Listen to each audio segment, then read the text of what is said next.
اللہ اللہ اللہ اللہ۔ کوئی بھی بندہ سوچے کہ اس کائنات کی وسعت کہاں تک ہے تو دماغ میں سوچ سوچ کے کہ وہاں تک ہوگی تو دماغ سوچتا ہے اس سے آگے بھی کائنات ہوگی۔ تو جس انسان کا دماغ اتنا چھوٹا کہ کائنات کی وسعت کو دماغ میں نہیں لے سکتا، وہ اللہ کی ذات کو کیا سمجھ پائے؟ ہم اگر سمندر کے تلاطم کو دیکھیں، سمندر کے اندر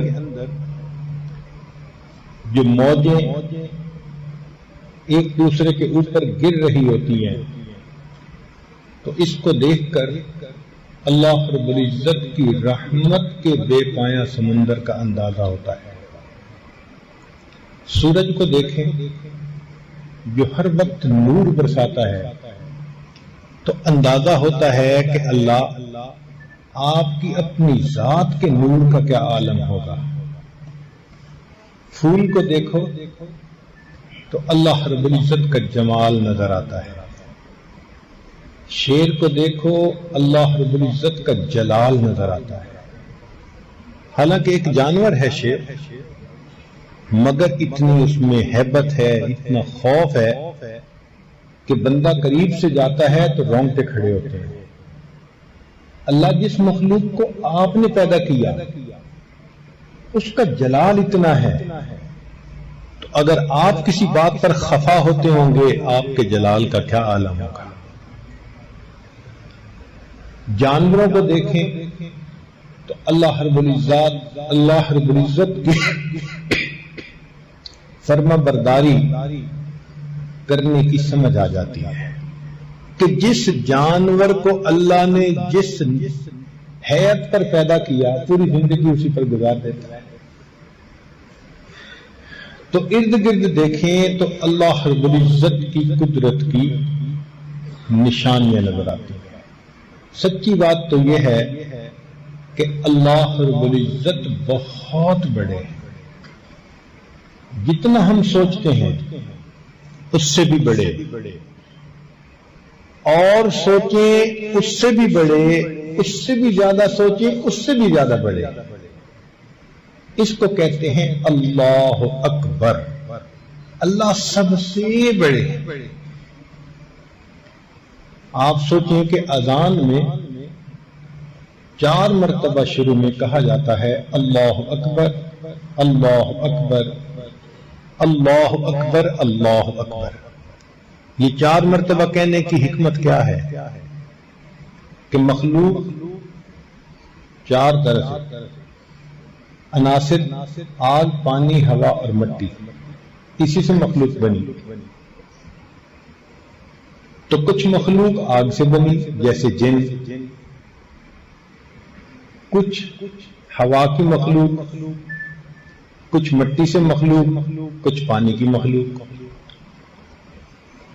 تو جب مؤذن اللہ اکبر کہہ رہا ہوتا ہے تو وہ پیغام دیتا ہے کہ آؤ اس پروردگار کی طرف جو آگ اور اس کی مخلوق کی طاقت سے بھی زیادہ طاقت والا ہے، جو مٹی اور اس سے پیدا ہونے والی مخلوق کی طاقتوں سے بھی بڑا طاقت والا ہے، جو پانی اور اس کی مخلوق کی طاقت سے زیادہ بڑی طاقت والا ہے، جو ہوا اور اس کی مخلوق کی طاقتوں سے بھی زیادہ بڑی طاقت۔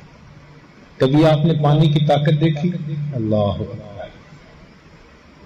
سمندر میں اگر کبھی طوفان آ جائے، بڑے بڑے جہاز الٹے ہو جاتے ہیں۔ ایک چھوٹا سا طوفان آیا تھا، ہماری زبان میں اس کو سونامی کہا گیا، لیکن شہروں کے شہر ختم، بلڈنگز ختم، انسانوں کا نام و نشان مٹ گیا۔ یہ چھوٹا سا طوفان تھا۔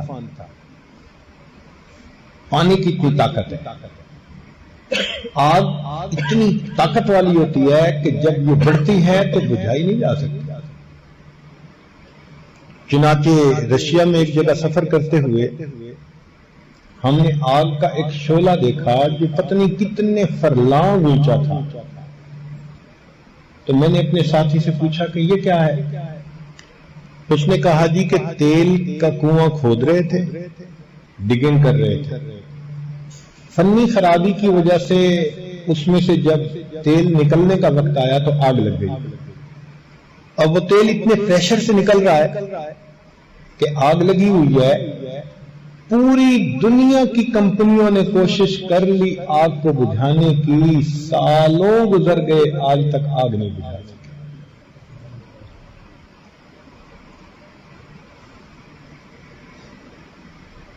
مٹی کی ایک طاقت ہے. کیا ہوا؟ رمضان مبارک کا مہینہ، لوگ فجر کے وقت سوئے ہوئے ہیں، ایک جھٹکا سا آیا مٹی میں، زمین میں. کشمیر میں کیا ہوا؟ پورے کے پورے مکان زمین کے اندر دھنس گئے. اللہ اکبر کبیرہ. ہوا کی طاقت کتنی ہے. قوم عاد ان کو اپنی طاقت پہ بڑا ناز تھا. قد بڑے اونچے لمبے تھے. کہتے تھے من اشد منا قوہ، ہم سے کون ہے زیادہ طاقت والا. اللہ نے ہوا کا عذاب بھیجا. فارسلنا علیہم ریحا صرصرا. وہ ہوا مومن کے لیے اتنی مزے کی کہ کہتے تھے کہ بڑی مزے کی ہوا چل رہی ہے. کافر کے لیے اتنی زیادہ سخت تھی کہ ان کو پٹک پٹک کر اس نے زمین پر مارا. اگلے دن ان کفار کی لاشیں زمین پر اس طرح بکھری ہوئی تھیں کأنہم اعجاز نخل خاویہ، جیسے کہ کھجور کے تنے زمین کے اوپر لیٹے ہوئے ہوتے. تو ان مخلوق کی اتنی طاقت ہے، لیکن 4 مرتبہ مؤذن کہہ رہا ہوتا ہے کہ لوگوں تمہیں اس پروردگار کی طرف بلایا جا رہا ہے جس کی طاقت اور قوت آگ کی طاقت سے بھی زیادہ، پانی کی طاقت سے بھی زیادہ، مٹی کی طاقت سے بھی زیادہ، ہوا کی طاقت سے بھی زیادہ. اللہ اکبر کبیرہ. اس لیے مرضی ہر حال میں اللہ رب العزت کی پوری ہوتی ہے. مرضی ہر حال میں اللہ رب العزت کی پوری ہوتی ہے. آپ سوچئے حضرت آدم علیہ السلام جنت میں ہیں اور دل چاہتا ہے کہ ہمیشہ جنت میں رہیں. اللہ تعالیٰ چاہتے ہیں کہ ان کو دنیا میں بھیجیں.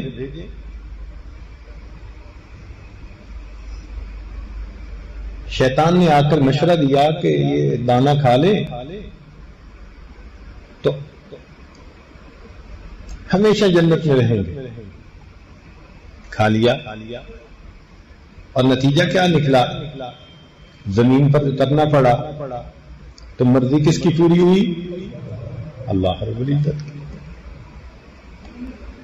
حضرت نوح علیہ السلام اللہ کے پیغمبر علیہ السلام، طوفان آ چکا، کشتی میں سوار ہیں، سگا بیٹا سامنے کھڑا ہے. فرماتے ہیں یا بنی ارکم معنا، اے بیٹے ہمارے ساتھ کشتی میں سوار ہو جاؤ. بیٹا نہیں سنتا، نہیں بات مانتا. آج کل بھی تو ایسا ہوتا ہے. باپ دین کی کشتی میں سوار ہے اور بیٹا فسق و فجور کے طوفان میں ہے تو باپ کہتا ہے یا بنی ارکم معنا، بیٹے نیک بن جاؤ، اور ہمارے ساتھ کشتی میں سوار. نہیں سنتا. حضرت نوح علیہ السلام کی اتنی چاہت ہے لیکن بیٹا بالآخر فحال بینہم الموج فکان من المغرقین، والد کی آنکھوں کے سامنے غرق ہو گیا. تو مرضی کس کی پوری ہوئی؟ اللہ رب العزت کی. ایک موقع پر نبی علیہ الصلوۃ والسلام نے دل میں ارادہ فرما لیا کہ میں شہد استعمال نہیں کروں گا کہ اس میں ایک خاص قسم کی مہک آتی ہے. جب ارادہ فرما لیا تو رب کریم کی طرف سے محبوبانہ خطاب آ گیا، یا ایھا النبی لم تحرم ما احل اللہ لک تبتغی مرضات ازواجک واللہ غفور. اس کے بعد نبی علیہ الصلوۃ والسلام نے دوبارہ شہد کا استعمال شروع فرما دیا تو مرضی کس کی پوری ہوئی؟ تو یہ بات دل میں بٹھا لیجئے کہ اللہ رب العزت سب سے بڑے ہیں اور مرضی ہر حال میں اسی اللہ کی پوری ہوتی ہے. اس لیے اللہ کے سامنے کسی کی بڑائی نہیں چل سکتی. آپ غور کریں کہ دو بندے ایسے ہیں جن کو جنت کی خوشبو نہیں مل سکتی، جو جنت میں قدم نہیں رکھ سکتے. کون؟ ایک مشرک.